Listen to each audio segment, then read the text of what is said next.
The storm hit the city earlier than expected.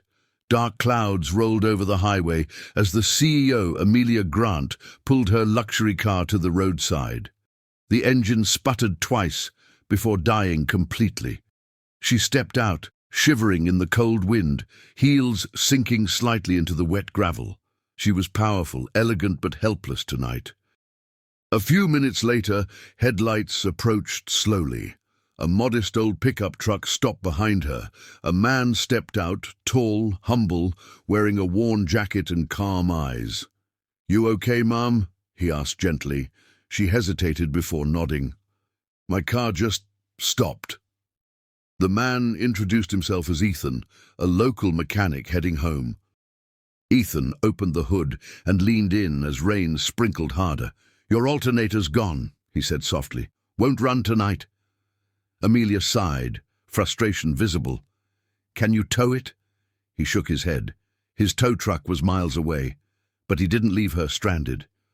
"I live 15 minutes from here. You shouldn't stay out in this storm. You can wait at my place." She blinked, surprised. CEOs weren't used to accepting help from strangers, but the storm grew violent and her phone had no signal. She nodded, trusting him. He grabbed her suitcase from the trunk, shielding her with his jacket as they ran to his truck.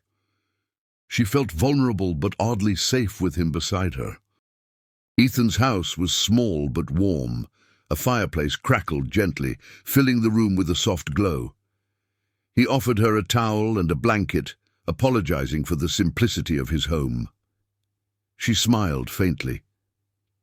"It's peaceful."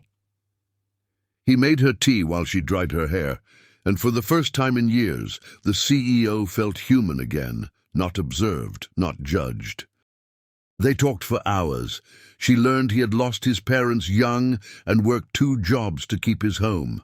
He learned she built her company from scratch, surviving betrayal and endless competition. Their differences were huge, wealth, lifestyle, worlds apart, but the connection between them was effortless and warm. At one point, the lights flickered. Amelia flinched slightly, Ethan noticed. "Storm's rough, but it'll pass," he reassured with a gentle smile. She looked at him, really looked at him. Strong hands, humble nature, a calm presence that felt strangely comforting. She realized she hadn't felt this safe in a long, long time. When the storm grew worse, thunder shaking the windows, she whispered, "Do you mind if I sit closer to the fire?" Ethan nodded and moved a chair for her. But she walked past the chair and sat on the floor near him instead. He didn't move away. The silence between them was warm, not awkward, like 2 souls quietly understanding each other. As midnight approached, she began to doze off. Ethan offered her his room and insisted he'd sleep on the couch. "You need the rest more than I do," he said. She hesitated but accepted. Before entering the room, she turned back softly. "Ethan, thank you. You didn't have to help me." He smiled. "Kindness doesn't cost anything." Morning brought sunlight and birdsong. Amelia woke to the smell of breakfast, eggs, toast and coffee. When she walked into the kitchen, he looked up shyly. "Hope this is okay. I'm not a chef." She laughed. "It's perfect." They sat together, closer than before, talking like old friends. She felt warmth she didn't even know she was missing. After breakfast, Ethan drove her back to the highway. A tow truck was already there, sent by her assistant once the storm cleared.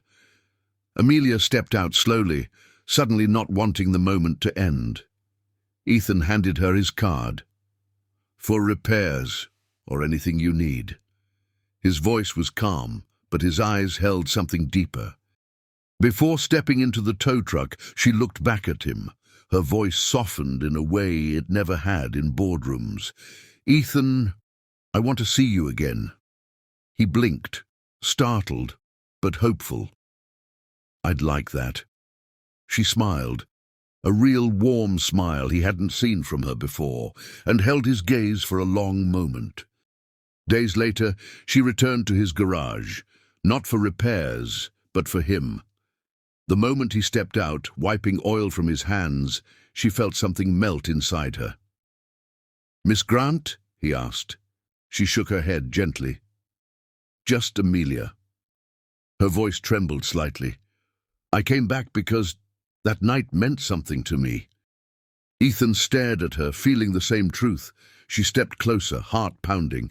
"You showed me kindness when I had nothing to offer, no title, no power, just me." He smiled softly. "That's the version I liked." Their eyes locked, and the silence between them was full of everything they hadn't said, but felt deeply. In that small garage, surrounded by tools and sunlight, she realized something unexpected.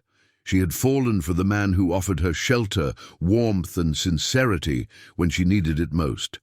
And Ethan, humble and gentle, understood that sometimes love arrives quietly, during a storm, in a small house, with a simple act of kindness.